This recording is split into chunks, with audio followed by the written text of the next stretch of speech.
Imam jedno pitanje za vas. Naime, idem na popravni iz matematike. Roditelji vrše pritisak na mene da moram da prođem i da nastavim da idem u debilanu.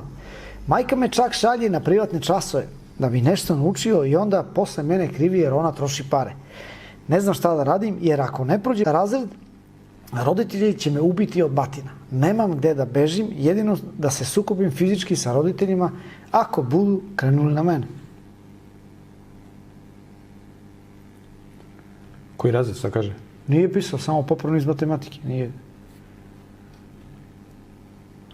Prijatelju, moraš samo da odlučiš šta ćeš da radiš. Ubiće te od batina. Šta će te odbiti od batina?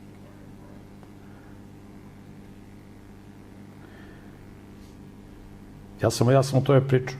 Mislim, lako je sad ja da pričam. Ispadne, ja trujem omladinu i ovo. Znači, ja u tu debilanu ne bi išao za živu glavu. Ja navodim stalno primjer Arkana, koji ima oca, siledžiju, vojno lice, crnogorac, zagrizli onaj. Te Arkan rekao, ne idem u debilan. Kraj priče. Se kačio, brate, sa siledžijom, otac mu bio vojno lice, brate. I nije išao. Postao čovjek. U poslu koji se bavi bio najbolji.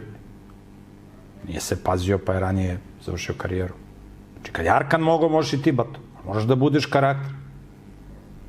Znači, mogu da završim školu vanredno. Znači, ne idem na popravne časove, ne idem na tu matematiku ugovnjivu, razumiješ, ne idem, kraj priče.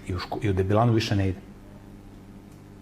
Ili ću tamo nekog da, ili će mene neko da ubi, ili ću ja nekog da ubi. Kraj priče, mogu vanredno da završim, ako hoćete, zbog vas i nemoj više tamo da me terete. I sve je lepo, smiren. Kad počnu da viču, ti izađeš. Ako skoče na tebe, brate, brani se. Ne može majka te bije, brate, majka će te bije. No, otac. Iako iz ove priče se vidi da majka kolo vodi. Zla žena. Znaš, majka ti ništa ne može, od nje si jači.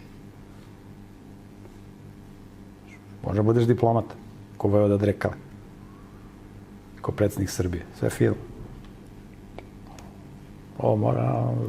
Sve dogovoriš se fino, bez vike, direktno, tako radi.